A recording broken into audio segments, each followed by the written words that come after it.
ప్రకాశం జిల్లా ఒంగోలులో జనసేన పార్టీ సమావేశం నిర్వహించారు. ఊడా చైర్మన్ షేక్ రియాజ్ మాట్లాడుతూ అమరావతి రాజధాని CM Chandrababu Naidu, deputy CM Pawan కళ్యాణ్పై వైఎస్ జగన్ చేసిన వ్యాఖ్యలను ఖండించారు.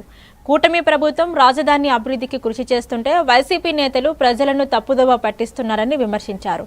గత ఎన్నికల్లో 3 రాజధానుల అంశాన్ని ప్రజలు తిరస్కరించారని, రాష్ట్ర అభివృద్ధి కోసం కూటమి ప్రభుత్వం ముందుకు సాగుతుందని ఆయన అన్నారు.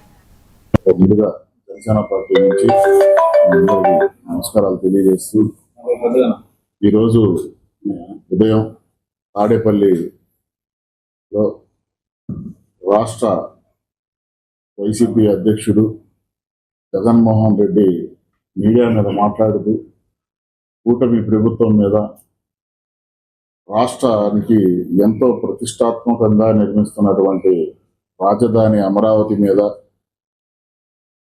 ముఖ్యమంత్రి చంద్రబాబు నాయుడు గారి మీద, అలాగే ఉప ముఖ్యమంత్రి పవన్ కళ్యాణ్ గారి మీద ఆయన మాట్లాడటం, మరలా రూల్ ఆఫ్ లా దాని మీద ఆయన మాట్లాడుతుంటే చాలా హాస్యాస్పదంగా ఉంది.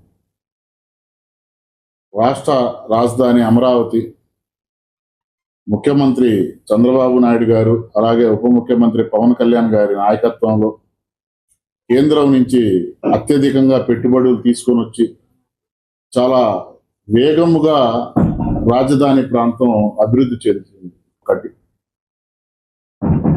మేమంటాం, కూటమి నుంచి రాబోయే సాధారణ ఎన్నికల దాకా కూడా కాదు, రేపు జరగబోయేటటువంటి లోకల్ బాడీ ఎలక్షన్లోనే వైఎస్ఆర్ సిపిని చిత్తుగా ఓడించడానికి ప్రజలు సిద్ధంగా ఉన్నారు.